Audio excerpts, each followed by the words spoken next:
Welcome back to the Battle Arena League, fans, as we ready up for round 2 of this series between Team Cloud Drake and Team Mountain Drake here at the North American Scouting Grounds. Cloud has selected blue side heading into game number 2. Yeah, it went, Mountain gets it for game 1 and 3 in terms of side selection because they had the slightly higher win percentage. So Cloud gets it for game 2, selecting blue sides, so the sides will swap here. But Mountain up 1-0, and a lot of standouts on this team so far. We saw Blaze Olive and Nintendo group up and have a really good performance. And then Winter was kind of the one who came out of nowhere alongside Value. And then Rodov able to push an advantage on the top side of the map. On the flip side, though, Cloud, League looked like he was doing all right during the early parts of the game, had some standout performances later. And Iron Pyrite not able to keep up with Winter. Linsanity, same thing against the Blaze Olive. And Fnatic seemed like he was kind of getting pulled along a bit. Like, it was a high-tempo game, and the champion who was playing on Sejuani didn't look like he was able to really keep up with what the Jarvan was throwing out there. So I want to see what Fnatic looks like alongside Linsanity on a jungler that can 2v2 a little better early. Give a little bit of a better idea of what that's going to look like up against this strong duo on Mountain side. And for an event like this that's all about learning and adapting and generally just getting better, I really look forward to seeing the changes the teams make here in game number 2, how they want to evolve that strategy and make it so for Mountain, you can make it a swift 2-0, or for Cloud, you can take this into game number 3. Getting into the bans now for game number 2, it's Azir, Alistar, and Tristana banned away by Cloud. Mountain going to go ahead and take Taric, Kalista, and Ornn off the table. Yeah, that last ban of Ornn, I was expecting it to come out. League will play it. He'll play pretty much about everything, and he does a pretty good job at it as well. And once again, it's going to be a first pick of an AD carry here. The Caitlyn, the Xayah still up. Mountain could go for Xayah Rakan if they wanted to go for a duo here. Cho'Gath alongside Jarvan is another one that we've seen a whole bunch of back at Worlds as well. It's like, hey, you can't get these two over. Also, another thing to note why this patch is different than Worlds is Galio was changed to the AP build, right? Where Galio was something that was pretty much perma-panned or picked. We saw 5 games in a row at one time at Worlds. Galio, Galio, and Galio.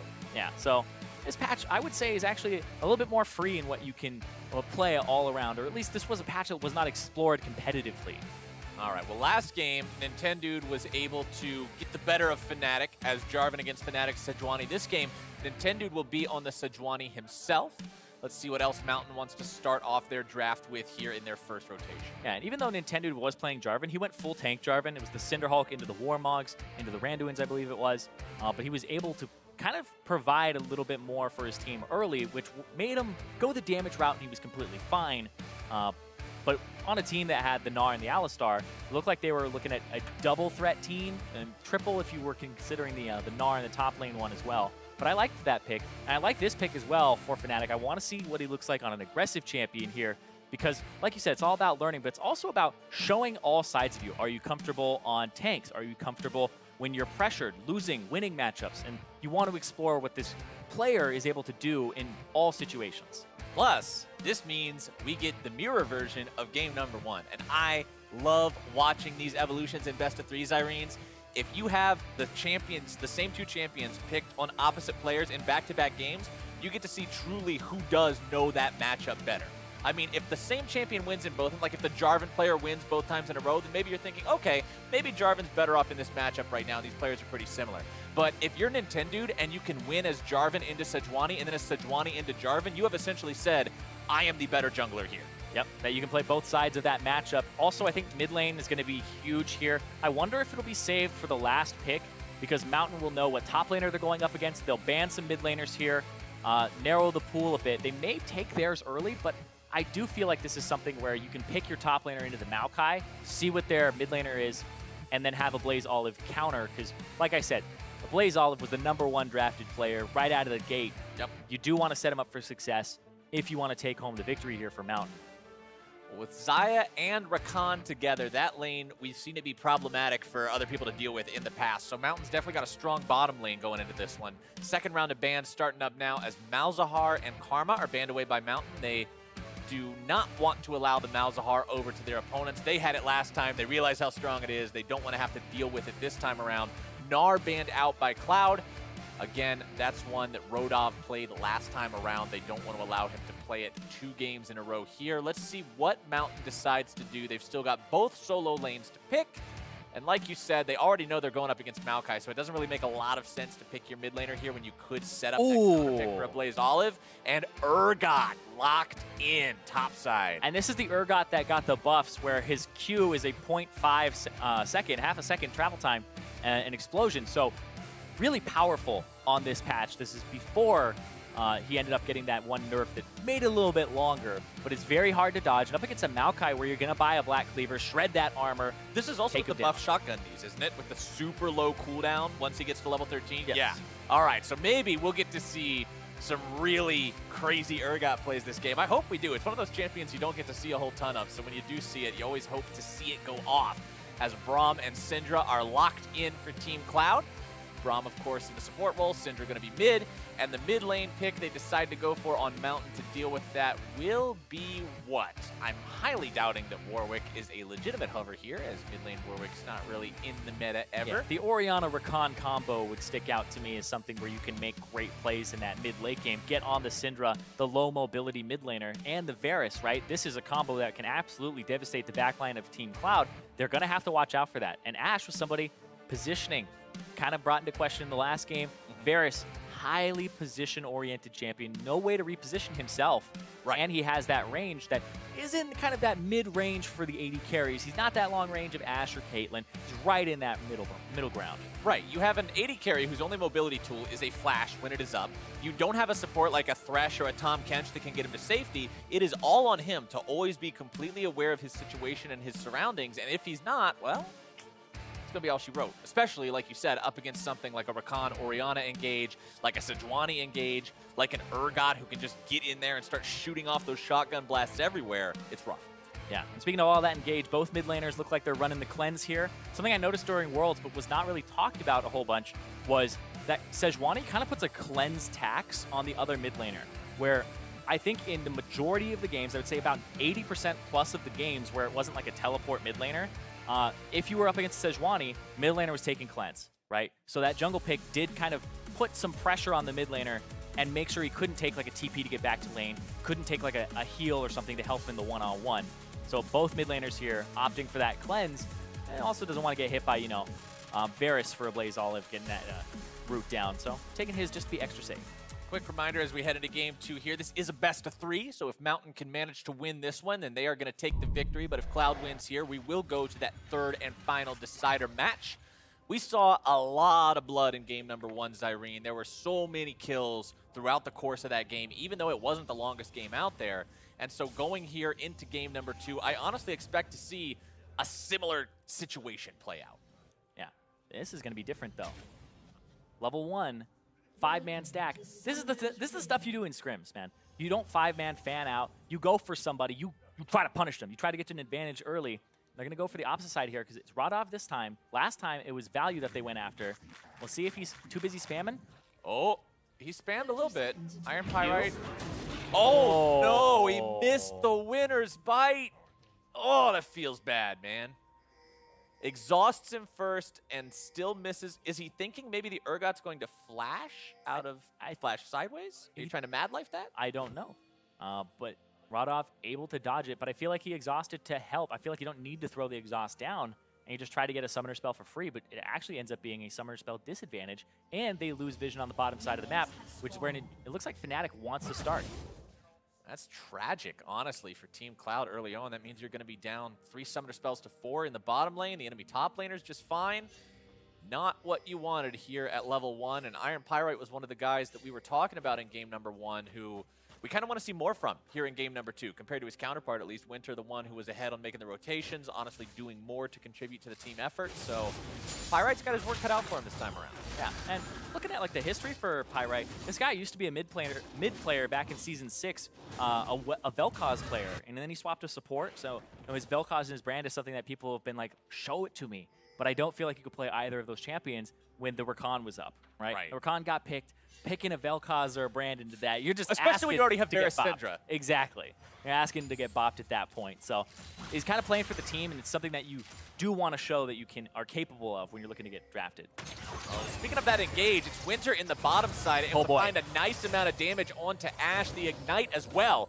Meanwhile, mid lane, a Blaze Olive going to be ganked early by Fnatic. Yeah, the Jarvan last game with Nintendo had ganked level 3. Fnatic's going to do one better, go level 2 onto a Blaze Olive, and he knows this is where he needs to focus right now because it's such a strong 2v2 with that former LCS experience in Nintendo and a Blaze Olive who has that challenger experience. Look at Winter just standing at the forward-most possible position, spamming emotes because he knows his opponents can't do anything back to him. He knows that if Ashe even comes into range, he's got that engage potential. Yeah. Winter and Value, I believe, were picked up back-to-back in terms of the snake draft there. 8 and 9, the positions in the draft. Value drafted number 8, then immediately Winter drafted as number 9 by this CLG-sponsored Mountain team. Yeah, so Mountain was, well, the CLG squad was saying, we want this bottom lane, these two guys together. They've been doing some good things here, especially Value. He turned out to be a little, I mean, no pun intended, he seemed to be very worth it. He's a value pick. At that point. Yep. I know, people were saying he's high value, and he really has been so far. He's been very consistent when he reaches that later part of the game. I know that Ashe has been struggling with consistency, and that's kind of been his goals to become more consistent and a little bit more of an aggressive player overall. He thinks he's kind of like a big duelist, but when you get to that high level, everybody has been a duelist. They understand mechanics. He needs to find a way to kind of showcase that he's able to take control and help dictate a lane, but of course it's on both members of that lane. Speaking of taking control, one way to take control is to do a 3-man gank middle on the enemy mid laner. A Blaze Olive might find himself in some trouble here with the Maokai and the Jarvan both coming in. Nintendude hangs around behind, drops a ward in the brush, and Cloud calls it off. Yeah, and that top lane matchup of the Urgot and the Maokai was able to find priority there. And that Urgot with the Cull. The Cull is actually interesting on Urgot because when you use Purge, you lower your attack damage, but you attack much faster. Right. But every single attack actually gives you the healing of the on-hit heal from the Cull. So it's actually better for Urgot to purchase Cull than something like a Doran's Blade, especially in a matchup like this, where he's going to, pretty much have a free farm lane. And once again, League still keeping up in CS and not being zoned by this ranged champion or harassed too heavily. The one thing you've also got to worry about with Urgot on the Purge is once that Maokai picks up a Bramble Vest, you are going to be hurting yourself mighty heavily doing those rapid auto attacks into the Maokai. So while the early lane can be very rough for the tank player, there are some itemization options with the Bramble Vest and the Ninja Tabby to make Urgot much more answerable once we get midway. But not a lot of people have played against Urgot. So it's interesting for, if League is going to know that, if they're testing his knowledge a bit as well. So like you said, we'll keep an eye on that. If he's going to purchase that Bramble Vest as his first item, Ninja Tabby's possibly on top of it. And then we'll see where he goes from there. Early game, pretty quiet so far. Yeah. Was expecting some big booms, expecting some big plays, but so far, aside from that level 2 gank in the mid lane and a little bit of that level 1 craziness top side, there hasn't been a whole lot to talk of just yet. Maybe the teams are going to tap the brakes a little bit, slow it down here in game number 2. I mean, for Mountain, you want to make sure you play it careful, make sure you don't do any silly mistakes, and for Cloud, you've got to, or you're just going to be out if Mountain wins. So Nintendude might look to make something happen bottom here, potentially just coming down for the counter gank, thinking maybe Fnatic wants to do something, but works his way around. Winter going in, able to find the knock-up onto 2. Pyrite and Ashe back themselves away. Nintendude jumping in, but now it's Fnatic who's able to make the counterattack. Flag and drag forward, not quite finding the knock-up he's looking for. Winter exhausted now, but the exhaust is too little too late, not able to catch up to that one. And Linsanity versus Blaze Olive. Blaze Olive doesn't have the mana. He's going to try to auto-attack him down. Maybe 1Q. Oh, so the potion. Close. So close. Linsanity barely walks away. That's why you keep your potion, you keep your biscuit going when you go for a fight. Nintendude now clears out some of the vision of his opponents here in the middle of the river. Has the opportunity to do so with that enemy mid laner hurt. He knows the jungler won't want to come try to contest that, so that means you've got the freedom, you've got the priority to deal with that one as a Blaze Olive just continues shoving this up. He brings Nintendude over, says, look, we want to shove one more wave up into this, set Linsanity as behind as possible, let Fnatic absorb it, I don't care, now I'm going to get back. Break the freeze, push it out, don't let it happen. And that's something that you want to see as a scout. You're going, okay, what's the communication like? Because now he's definitely orchestrating other people around him, saying, this is what I need. I need this done. And when you saw that play down bottom, where Iron Pyrite went for the exhaust, as Fnatic turned around, Fnatic had flash up. It's one of those plays where the Rakan doesn't have flash anymore either. You can flash after if you're coordinated and say, I'm going to exhaust him, right? And you keep going, but they called it off and it was a mixed call, and that's one of those things where you go, communication looks like it hasn't been completely solid on that bottom half of the map for Cloud with the jungler especially. One thing I just noticed, but I don't know, for some reason it's very entertaining to me. Fnatic actually playing the Fnatic Jarvan skin, the world champion, season 1. I saw your eyes kind of like, it's like, is he listening to me? He's like, no, you found something. I just noticed as I was watching him hit the thing, I was like, what is that weapon that this Jarvan skin even has? Because it's this big, shiny silver spire thing. And as soon as I noticed him hitting, I'm like, wait a second, that's Fnatic Jarvan, Fnatic the jungler. He has his own skin already. Yeah, that's how you instill confidence in yourself. That's how you know you're ready to play here in Scouting Grounds and make a name for yourself. Linsanity clearing out the mid lane wave there. The farm pretty similar between these two, but there is an advantage there for a Blaze Olive. Has the 69 compared to the 60 count in mid lane. 59 to 58 top side, dead even between those two. 61 to 57 in the bottom lane means, honestly, all around, nobody's building up a big laning advantage so far. Everybody's been breaking even, and with kills still at 0-0, this game is neck and neck, I think. Yeah, it's neck and neck, but once again, that mid lane was the place where we saw that first kind of solo play there from a Blaze Olive, who got ganked early on to actually try and push Linsanity out of the lane in this matchup. And that's why we're seeing that 9 CS advantage. And Linsanity always sits back, and it's allowing a roam to happen here from a Blaze Olive because he warded there. Here's the TP from League and from Radov. Both TPs going to be used. Orianna ultimate not finding anything. Still first blood going to be going over to Value. Nintendo trying to get himself away. Winter tanking up one last turret shot to make sure nothing bad happens to Nintendo there, and Mountain gets away with it. Yep. Mid priority led to that play. And that's what happened was Blaze Olive had that advantage, was able to ward in that middle part of the lane, push up, and that we saw Linsanity was not going to move forward because there was a Rakan in the bush earlier, and then they were said, okay, he's scared, he's playing scared, time to go bottom. And we saw Linsanity sit there on that ward, and they knew exactly where he was when they were orchestrating that play. And now Value and Winter have the chance to shove this lane out a little bit. Ash is making his way back down bottom, but here's what happened to him on that rotation. Yeah, it looks like they actually called Jarvan mid to help him clear, and then a play was made on the bottom side, and the Blaze Olive went elsewhere. Now he's back, and he's dead. He's not back for long. He's back in the fountain, if that's what you mean, because this guy taken down by that combination of Linsanity and Fnatic. The Jarvan ulti so very effective at locking down those targets. Yeah, especially when that flash is down from the 1v1 that they had against each other. That means it's kind of a Jarvan playground to go in and get that Cataclysm in the kill. Linsanity moving over now to grab his own blue buff. Fnatic will help him set up for that as Winter moves back towards the bottom side of the map, Nintendo in tow. First Drake this game is a Mountain Drake like last game. Last time the teams weren't really convinced to fight over it. Probably won't be this time. Here's the gank mid. Look, Linsanity's playing, quote-unquote, like a little scared, out of vision, and it gave a Blaze Olive confidence to pass that 1/3 point of the lane, but that's enough for Fnatic to get in there, blow the flash, and get him. Mountain Drake aggroed by Winter, who immediately walks back away. And no real issues there. Gold is still even between these two, by the way. Considering it's 1 kill on each side, it's what, 100 gold separating them? Yeah, it's neck and neck. The CS once again caught up. It's going back and forth. Now the Maokai League in the top lane has the Ninja Tabis plus the Bramble Vest, like you said. So he's got that correct build up against the Urgot here. And it'll also help him against Value. Such a difficult itemization choice for the Urgot to have anything to deal with. Like, the best way to go about doing that is just rushing your Black Cleaver like normal, but that's still a 3,000 gold item, and Tabbies plus Bramble Vest is a combined, what is it, 2,000 gold? The Maokai is going to be stronger earlier. He will be able to survive against that, and Urgot will just continue farming up as much as he can. I do want to see how well he'll be able to deal with this front line as the game goes on, considering Urgot can execute those tanks, kind of remove some of that survivability, some of that big front wall power. But for now, it's back to the farm game. The team's taking it slow. Pyrite and Ash thinking about rotating towards the Dragon Pit. They'll anger the Dragon, so he auto-attacks their opponents just once or twice. One more big breath attack on the Value. I mean, honestly, that's some decent poke coming out from Team Cloud. But now we have the team squaring up. Maybe they get into something here. Iron Pyrite going to be soaking some damage. Nintendo trying to chase after him. Glacial Fissure used to disengage this one. Flash away from the Sejuani ulti. So a couple big ultimates down in that scuffle. Yeah, there was no way the top laners were really going to get involved in that either. So the start of the play is really what matters there, because you can't TP turn it around.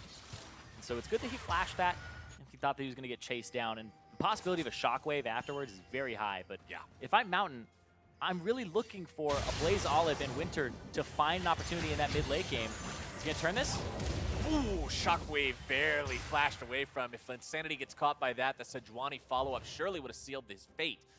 But getting out from that means he'll live to see another day, live to continue to farm up here in the mid lane. Yeah, I like that a Blaze Olive, instead of flashing, went for the cleanse there, because if you flash, Jarvan's just going to get you next time, right? Yep. So that's kind of the goal for Linsanity, is he's playing for flash. He's trying to get the flash out of a Blaze Olive as frequently as possible with the Syndra, but if a Blaze Olive can instead use the cleanse, it's kind of a victory for him on that front.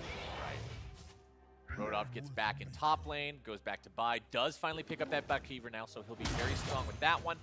As League just pushes up the lane, wants to get these minions underneath the turret as quickly as possible. Arcane Smash to clear them all out as the junglers both head into the top side of the red team jungle. I don't really think you're going to see a whole lot between these two. Once again, it's that tank Jarvan with the Cinder Hulk, so not really any kill potential between them without somebody else there. As Fnatic just goes back to farming up the Scuttle Crab.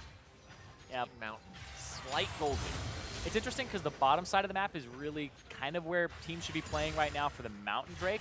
I remember Worlds, it was all about like, hey, bottom lane, who's going to get that bottom lane? Who's going to get Ardent Sensor, right? You play through mid to play through bot.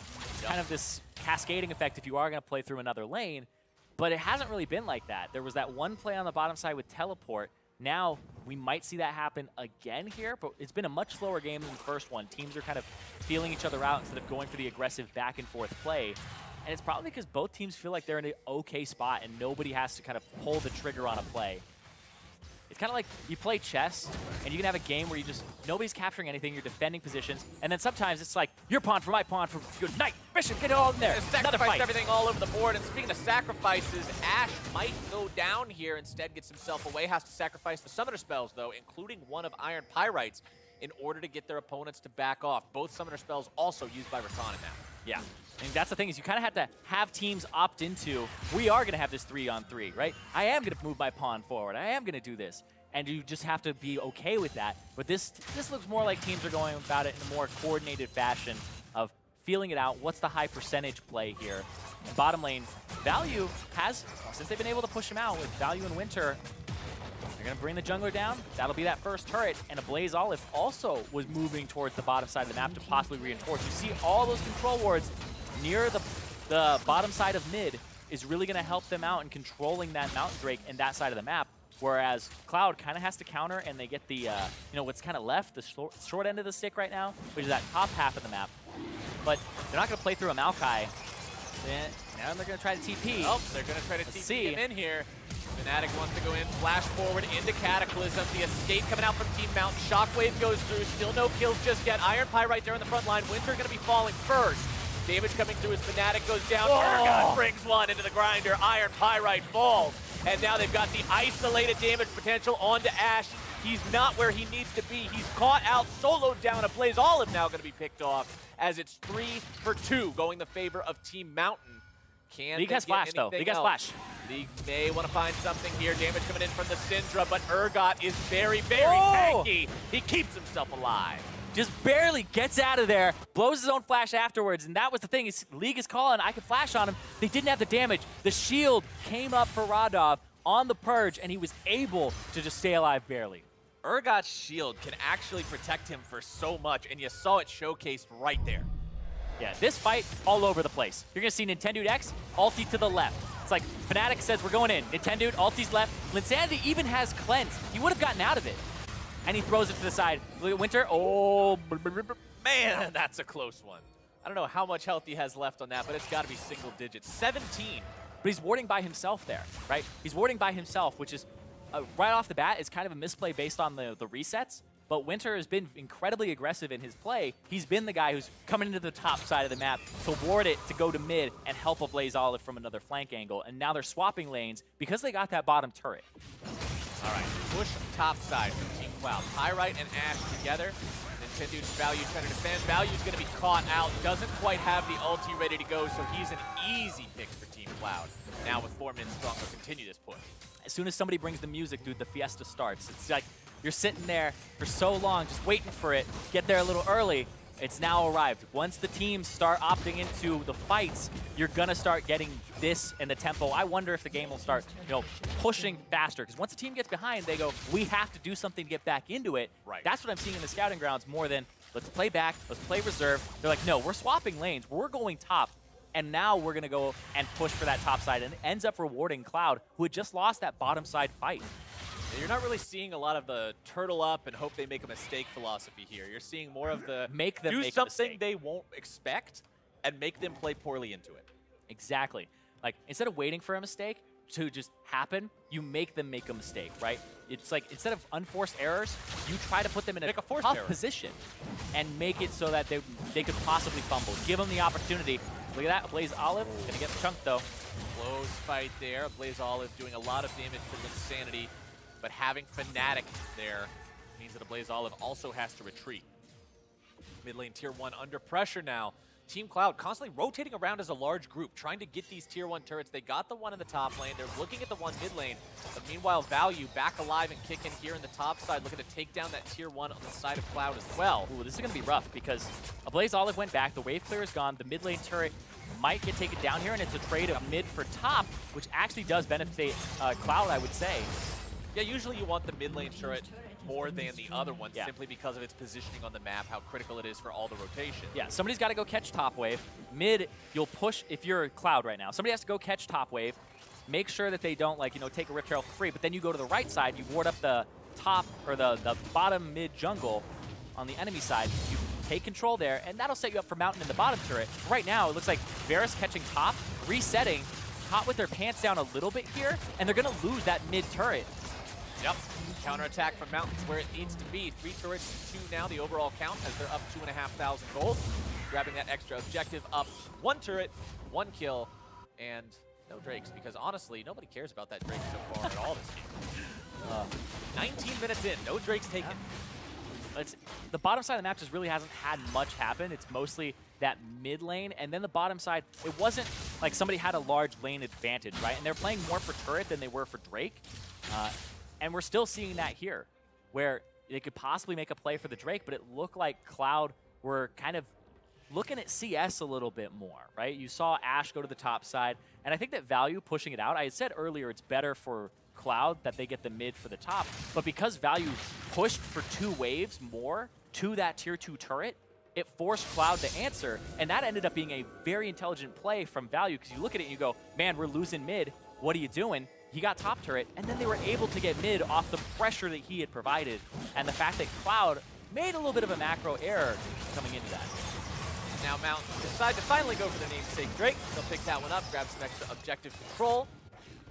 But Team Cloud is pushing the top side. Rodolph wants to get away from this one, trying to get himself out, popping the purge, getting the shield, getting the auto attacks as well, trying to walk away, but it's just not happening. Fnatic grabs the kill. Base race? And we're going to have a base race, Zyrene. All right. Pressuring onto the tier 2s, both teams. Well, I would say that you have a Xayah and a Rakan. That's a lot of damn damage there with the W turrets. It's incredibly fast. They're going to push this much faster, and they're going to get the flash out of Insanity. But you also have more bodies alive on the side of Cloud. That's the overall. TP. TP going to be used. Rakan going in. Featherstorm coming out. Insanity going to be taken down. And Team Mountain with the superior shot calling here. They take out the enemy mid laner. They take down the turret. They'll grab the inhibitor. They'll likely lose their own here. But trading the mid lane inhibitor for the top lane inhibitor, I think that's a win for them. Well, the question is, are they completely going to lose this? It's 2 people up there. Rodolph is back up. 3. Rodolph trying to save it. But can they get somebody on the retreat? Here's the thing. If Rodolph chases them, you have the rest of the team coming up to cut him off the jungle. That would lead to a Baron if they get picked off. Rodolph will chase here. And we'll see what happens. Yeah. Sejuani's going around. He's like, Nintendo's like, I'll head him off at the pass. Where are they going? Through the turrets. They want the enemy jungler. The snow! Got Harpoon. Needs a little bit more damage. Not quite going to find it just yet. Wants to fire off the grenade. Flash away. Ashe stays alive. Team Mountain now starting up the Baron, but Team Cloud is here. They're hanging around. They've got League. They've got Pyrite. They've got Nintendude. Nintendude here trying to see if maybe they can get themselves in a damage dealer spot. Fnatic still hanging around here as well. They weren't able to pick him off, but Ashe dies to Rodolph off to the side. League now trying to come back League's in the back! Nintendude's still going to be on the front line, trying to keep the rest of the team away, as now League's going to be taken down. Mountain grabbing the kill there onto Value. Rodolph still wants more, gets the grenade, gets the slow, looking for more here. Nice disengage coming through from the Syndra. They have not been able to get Linsanity completely in this fight just yet. He came in full mana, full HP, and then he got zoned by Urgot, by Radov on the right side of the fight. League went all the way. He went long. He went deep back there, and still, Linsanity was not caught up just yet. That was quite an extended situation from something that started off as a base race split push on tier 2 turrets to end all the way in that, but it does end with Mountain being up 3,000 gold, being up 3 kills. Inhibitor for inhibitor overall. So you got one inhibitor in the top side for Team Cloud, you got one in the mid lane there for Team Mountain. But now what do the teams do with that extra pressure, that sort of mismatched pressure too? You've got it in the top side from one team, in the mid lane for the other team, so the map is uneven at this point.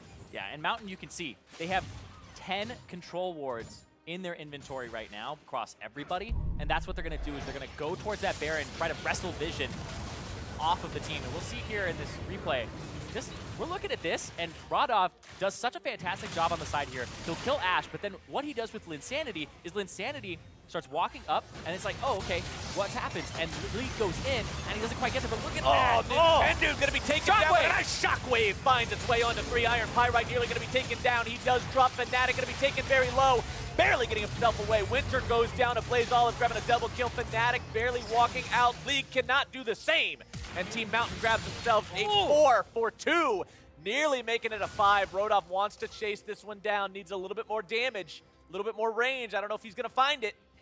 Not today. It's that situation where you're going, it's the jungler, we should kill the jungler before we do Baron. But at the same time, you have a full HP Urgot, you have an Orianna who can shield, and then you have your main DPS here. Fnatic. Time to go. Oh, control ward, they don't see him.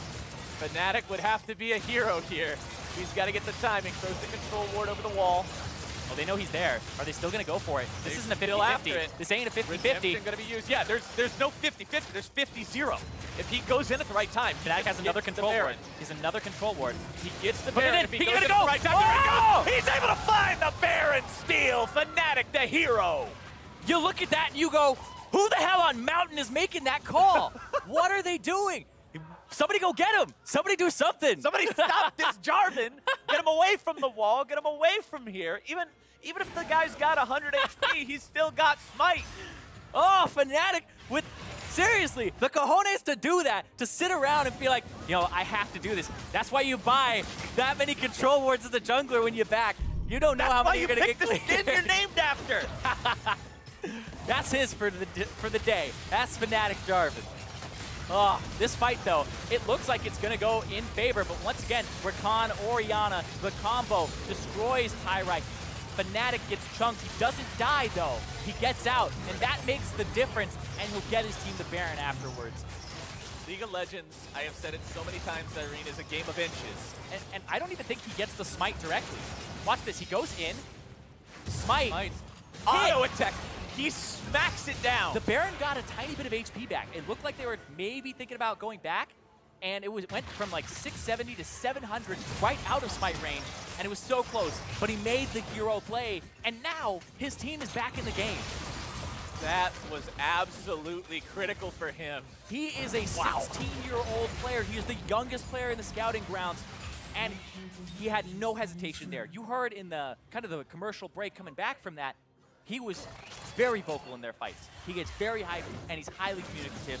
This guy, that was something that, like, I don't know, in a million years, I wouldn't go for that play, but still. Here goes your engage. Nice shockwave. The combo going to be coming out huge, but they're still not able to find the kills just yet, and now they're going to be stuck there into the Cataclysm. The counterattack from Cloud is there and doing the job, but health bars evaporate on the side of Mountain, and Team Cloud may have just found their win.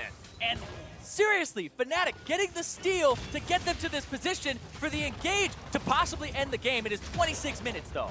And I don't want to downplay Fnatic's ability to hang around and make that call and get that steal, but you've still got to go back to what you said immediately after, Zyrene. How do you make the call to go for that Baron with the enemy jungler alive like that and with no steps being taken to keep him away? It was awesome play from Fnatic. It was a poor call from Team Mountain, and it leaves Mountain in a spot where they're 2 inhibs down. Yeah. And that's the thing, too, is you have people who are known to be big voices. Nintendo, Blaze Olive. Winter is considered a shot caller as well, and then Value also has been stepping up and kind of contributing later. Somebody's got to make that call, and right here, disengage. They get the turret. as the recombo comes in, they get 3. It looks like it's going to be over, but the flash away from Linsanity, the Jarvan dunk, and then you can just throw all your spells into that Cataclysm before they get the flashes out. The route afterwards onto Value from the ultimate into the Twisted Advance also set them up. Value was not able to dodge that. He did not have his Featherstorm back up from the previous fight. It's just a big old cooking pot of death, man. You throw some Syndra orbs in there, you throw a little Varus arrows to season it up a little bit. You just Toil and Trouble, get it in everybody's there. gonna be done for. Double bubble, Toil and Trouble. Team Mountain is in a tough spot now. Game is dead even in terms of gold, but the tempo is undeniably in the hands of Cloud as they push up onto this tier 2 bottom lane. This is the last lane standing with an inhibitor. And you know how a lot of teams will sit there and go, okay, let's play defensive, let's back up, we have 2 inhibitors down. I'm actually expecting Mountain to do something and counter-engage. I'm expecting the Orianna Rakan combo to come through again for them to try and find a way back into this game, because a Blaze Olive, like I said, he does not strike me as the type of player who has hesitance when he's thinking about making a play that can possibly win them the game. Well, otherwise you lose this slowly. game is on a knife's edge right now. Of course, the knife's edge favors significantly Team Cloud with the current state of the inhibitors, but with the fights themselves, just the comparison of the gold between the teams, it could go either way depending on who gets the right engage. 3,500 gold Baron power play over at the side of Team Cloud. Shockwave finds 3. Ash going to be taken low. There comes your Iron Flurry lock, but they're able to take down the enemy AD carry. That could be huge. The damage onto the rest, not quite going to be there. Redemption coming down. Retreat from Team Cloud. Value below half HP. Still got to be careful about his own life. Does not have the ulti. But with Ash down, Cloud's push stops. Yeah, it's a 1-for-1. The support for the AD carry. Like I said, Blaze Olive is not going to sit around. That's not the type of guy that he is. And he went for that Shockwave, I believe, without the Recombo coming in as the initial starter. He went for that raw. Oh, the grinder. Comes your grinder, baby. That's such a satisfying ulti to watch. Oh, I wish it would show, I don't know, I wish there was some way of spectators like, what do you want from chains it? on Yeah. the screen. Ah. Yeah, because the chains on the screen Yeah. are really cool. Where they really lock like onto her. the edges of your screen. Yeah. Maybe that's what we should, we got to get that in a replay at some point. The perspective of the guy getting pulled into the grinder with the chains on the screen for the full effect. Let's take a quick look at how this fight happened at the inhibitor turret. Yeah, the ball on the ground there, they walk into it, they don't see it. And they get hit with 3. There's Syndra orbs, there's particle noise all over, and the ball goes unnoticed as they engage afterwards. League tries to go for the ultimate to kind of soften things up, but they end up getting that swift engage and the pick onto the AD carry, who it looked like his flash was up, but I will double check. All right, 13-17 now. State of the game is 1,000 gold separating these 2 squads. 2 inhibitors still down on the side of Mountain, so they've got to deal with that extra map pressure coming into their base for the time being. It's still Cloud's game in terms of who's driving things, who's controlling things, who gets to make the active decisions, but it's Mountain's just as much when we get to the fights to pull the trigger, because we've seen that trigger get pulled so many times already. By Nintendude, by a Blaze Olive, by Winter, all these different engage mechanisms, all these different engage champions, and they all can do it. Yeah. And you have to watch out for it. We were talking about it earlier when the champions even got locked in. There were combo. I was like, Ash has to be on his game with his positioning. Low mobility Varus, he did have flash there. Didn't use it. Thought he was out of the range. Look at this. Oh, counter engage. Trouble, but here comes the engage from Team Mountain. Winter's able to find Ash the damage and again. grab Ash again. Fnatic walking away. It does not have flash this time. Linsanity trying to put some damage here onto the back line. Rodolph still full. Super minions marching into the base. So even this victory is not truly a victory for Team Mountain. They've got to still continue holding, still continue defending. Value into the top side. Fnatic gonna be caught out. Rodolph grabbing the kill, and the defense continues. Baron is live. That might be Baron going over to Mountain here, because you're seeing the resets from Cloud 40 seconds on Fnatic. It would be Linsanity who kind of has to run over to the Baron and try to get something.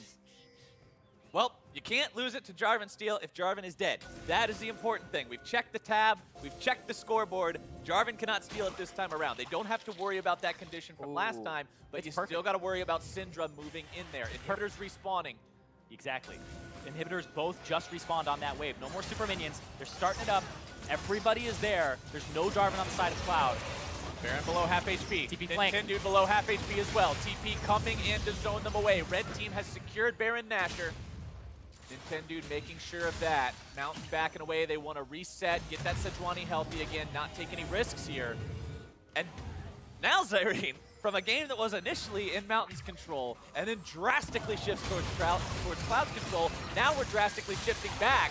The engage onto Insanity, not quite going to be finding value. You were talking, Zyrene, about how this guy is aggressive, how he makes the mechanical plays, and there you go. Normally it's Syndra, ulti one-shotting the AD carry. He's like, how'd you like some of your own medicine? Let me give you a taste right about now. He takes him down, and that could be the game-winning push. Yeah, he's been CSing like a monster the whole time, and he's definitely been outclassing Ashe. Look at this, Ashe hit again. Ashe gonna be caught out. There's your shockwave onto multiple people. Ashe nearly taken down, still gonna be kept alive for now. Very nice shield. He's almost shooting so much damage coming up from this AD carry, but now it's League on the front line who's going to be enduring all the blows as well from Mountain's redemption channels. Healing this team up. Nintendo stepping out of the edge of it, unfortunately. Not going to be grabbing that heal on the low HP Sejuani, but Cloud will maintain their own defense. Ashe's Varus nearly taken down there, but surviving with 10% is enough sometimes. Yeah, it's a low mobility champion. We called it out, but it was first pick for him. League, though, looking for a TP flank. He doesn't want them to get out. Flank coming out from League, but Ashe has to be careful. Rodov wants to circle around from behind, flank the flankers. Fnatic now jumped on. There comes your combo. They find it onto the front line, and it does not look like a front line for long. League grabbing the kill onto the enemy jungler and the enemy support. But now, where does the fight go from here? Ashe nearly dead. Value looking to run him down. Shockwave comes through, finds its way onto League. Linsanity trying to grab the damage onto a Blaze Olive. But now, Mountain's fight is there. They've got 4 members down. The Harpoon. It wasn't up. Give him the Harpoon. It was. The icon was up, but I was like, Pyrite alone, I don't think is going to have much of a say in this one. The push coming down the mid lane. It's Value and Rodov. These two together. A Maw, a Mallet, and a Cleaver on the Urgot means he'll do plenty of damage to these turrets. Value, of course, an 80 carry. He'll do plenty of his own. And this should be the game. This should be the series. It was very close. It was almost a Game 3. Team Cloud looked so far in control there. But Mountain will find their 2-0 win. They won't take it to a Game 3 on the side of Cloud. Cloud does not get the opportunity to showcase more. And Mountain really showed kind of a little bit of what you want to see at most stages of the game. If you're pressured, what do your players do? Because you don't want to have people who are going to crumble under that pressure, be afraid to make plays. We saw it from Winter. We saw it from a Blaze Olive. We saw it from Value. We saw it from Value at the end. We saw the AD carry making the play and making the catch that allowed them to move forward and win that game. Everybody on the side of Mountain did their job at different points in that game to take what could have very easily been a loss and make it a win. Yeah, but whose job was it to keep Fnatic out of the pit? That was the one part where somebody thought, oh, it's this other guy's job. I'm doing my job over here. This job is clearly someone else's. And when you pass the job in a circle, eventually nobody's got the job. Hot potato. Yeah, it's hot potato, and then you drop it on the ground and Jarvan gets the Baron. So that was a bit of a mistake coming out from the side of Mountain. Almost a costly one. But I like the way they defended afterwards. Yeah. Right? 2 inhibitors down. There wasn't really a split push at all from the other side because they have a Maokai. They want to siege and use Maokai ultimate to kind of push up. But the catches onto Ashe, the hard engage, it's so hard to avoid that. We talked about as soon as it was locked in, this looks like a low mobility comps kind of nightmare here. Trying to siege that bottom turret, and you're just going to get caught almost every time. The hard engage power, and just like what you were talking about, what you mentioned multiple times about a Blaze Olive, as soon as he got that chance, pulls the trigger, goes for that Orianna Shockwave, catches those guys out like you were talking about. The ball kind of got lost in the fight at the bottom lane inhibitor. They were able to make sure they found that Shockwave, and it was awesome. That's what they had to do. You couldn't have waited around because we saw how low that turret got. It was down to, what, a quarter HP at one point? Yep. You couldn't have allowed them to put more damage onto it. You had to go, and they went. Yeah, and it's seriously a situation where, it's going to be a foreign environment as well. Lights, LCS stage, the crowd as well. We heard the support just there. People shout, they still love Ashe. Like, the guy made it to top of solo queue. He's fantastic. Yeah. And today, it just wasn't his day, and sometimes you just have to say, that's how it goes. And you have to be resilient, come back, and keep playing. Everybody has good days. Everybody has bad days. Today, Mountain was really able, in that second game, to showcase their individual talent as players with their engages, with their calls, except for the Baron call. But the rest of the calls, the defense calls were fantastic. Yeah, and that's the thing, too, is we saw, like I said, you had to put them in a position where they could make a mistake, right? Instead of waiting for it. They went for the engages. They got there faster than the flash would come out from Ashe, and he thought he was out of range, and he got caught. Those are the types of things where the mistake wouldn't have presented itself unless you had really forced that opportunity. And that's a team comp where if you want that no mobility spell AD carry to die, he's probably going to die with all the engage you have. But you have to make him pay for it. You have to kind of peel back, make it so it's not an easy play to make, but it ended up not being that. And they were able to end up getting that win for themselves in a 2-0 for Mountain. And even the way they played the final fight as they were retreating into the jungle, and it looked so bad as League was coming in from the flank. It looked bad, but the way they turned it around and reflanked the flank, I was like, this is a team that's working together. There's people saying right now, come around, come around, come around. That was communication that made that fight work. Yeah, it looked like tooth and nail fighting against a brain that was just going, nope, we're going to move over here, just coordinate the whole body, and everybody looked like a unit in that last play, like you were saying. It was definitely a cool victory for Mountain Drake here in game number 2. And for more on the win, let's go ahead and check in with Avali and the victorious jungler. Thanks, guys. I am here with Team Mountain's jungler, Nintendude. Great game, and it's been a while since we've seen you. How does it feel to play on the big stage again? It's really exhilarating. I didn't expect I'd really ever be back here. It's hard to describe, but it's been amazing. This experience has everything's been amazing. Tell me a little bit about what made this experience so amazing for you. So I really liked working with the CLG coaching staff. I think Zix and Plop and everybody that worked with us, all the way to Darshan and Huhi, and I don't want to forget anybody, but Stixay and Omar all helped. Really, everybody that helped us out, it was great. I think that was my favorite part of the experience. It really taught the 5 of us players that are just solo queue players that come together and work as a team, and I think the week went really well.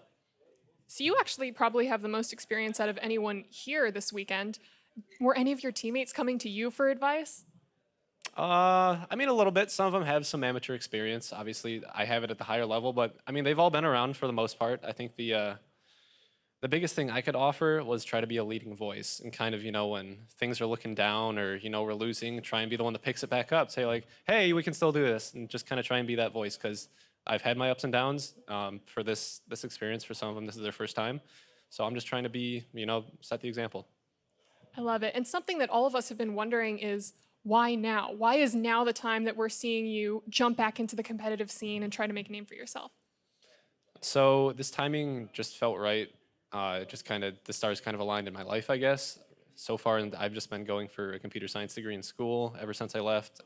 I got my health under control. I'm seizure free now, for, knock on wood. But right now, it just seems like a right time. It's something that I didn't realize back then I still wanted, but slowly over the couple years that I've been gone, it's kind of lingered, and I think now's a great time, and I'm having a blast.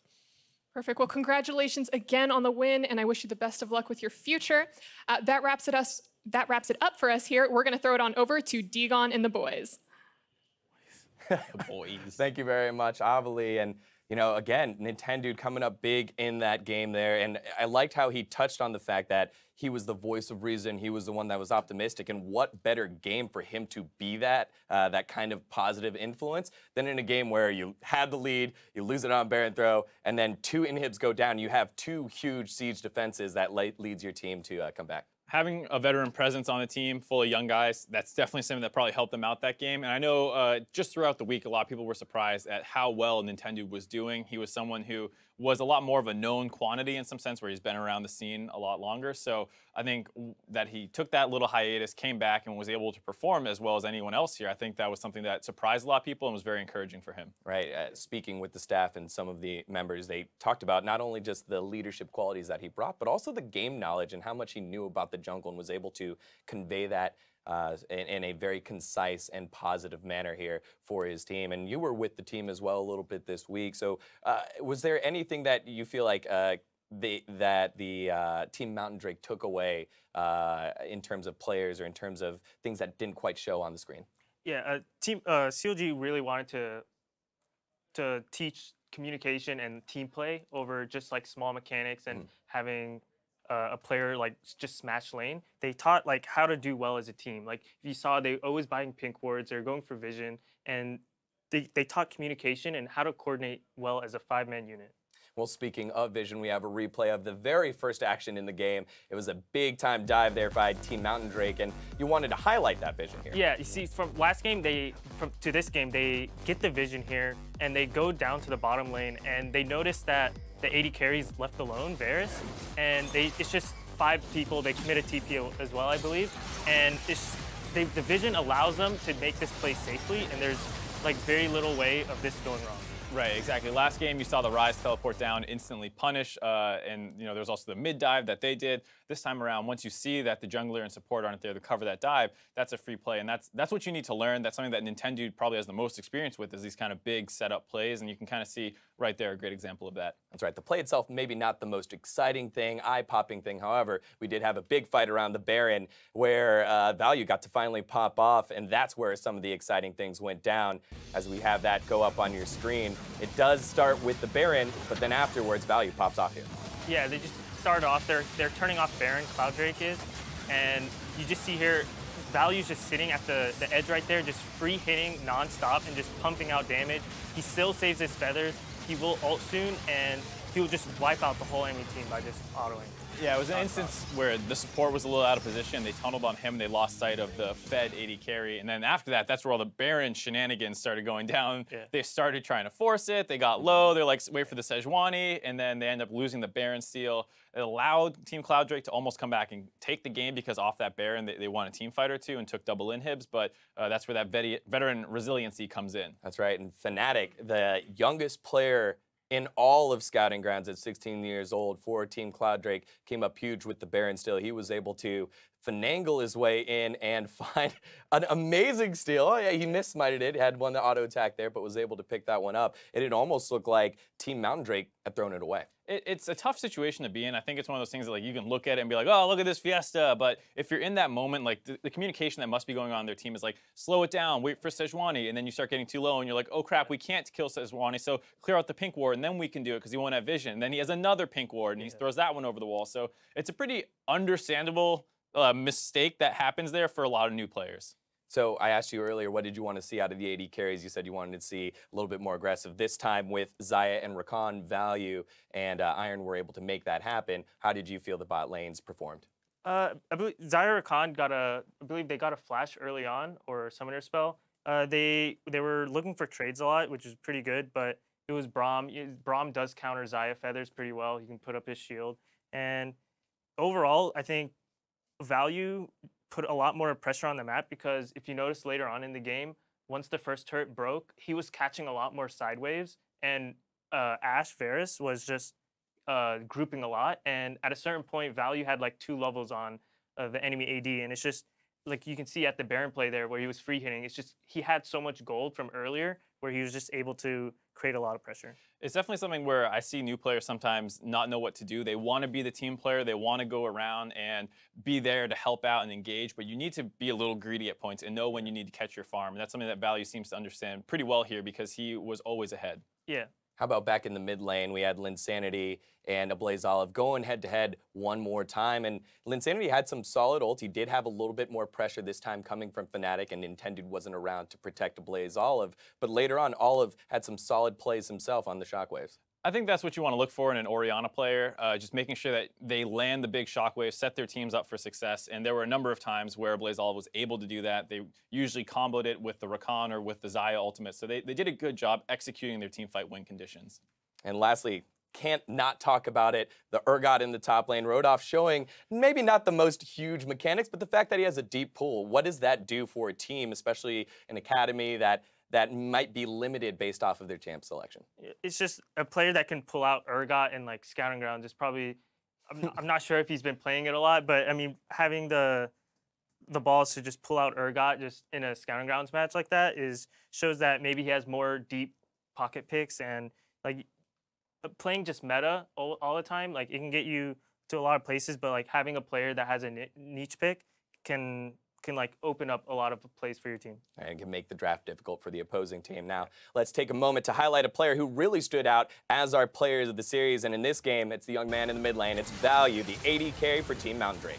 And that's the thing I think a lot of people are going to take away from this game, this series, is how good he looked. And he didn't have like super flashy 1v2 plays, but he did his job. And AD carry is really a position where that is great. You know, in sports, some people build a whole team around players who can just do their job and not make mistakes. And Value didn't fall behind in lane, caught his CS, team fought well, and you see it reflected in his KDA. Yeah, look at those damage numbers there in game 2, 927 damage per minute. And now, you being the current CLG Academy AD carry, how do you feel like he performed? Like Mark said, like he just did his job. You don't see him. He didn't have like the I think I can. He was just sitting back, free hitting. He wasn't like trying to flash in deep. I mean, he did like one play to catch someone out, but he was just playing standard. And I mean, that's what you need in an AD carry. He was like the rock for the team.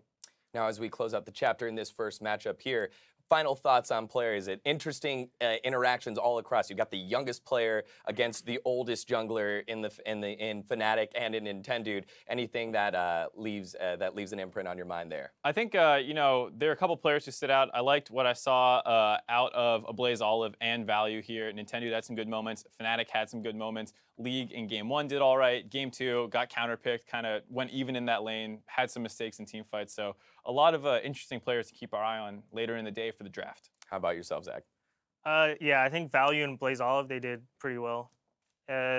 Also, League he was in counter matchups, and he was still like holding his own. He wasn't really getting solo killed, so I think League also did pretty well this series. All right, well, that does it for this first match. We've got more League action coming your way. Team Ocean Drake hit the Rift as they go up against Team Infernal as the 2017 North American Scouting Grounds continues. Don't touch that browser.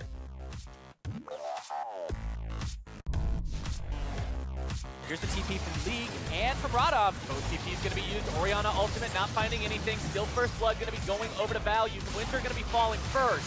Damage coming through as Fnatic goes down. Argon brings one into the grinder. Iron Pyrite falls. That guy's flashing. Get him.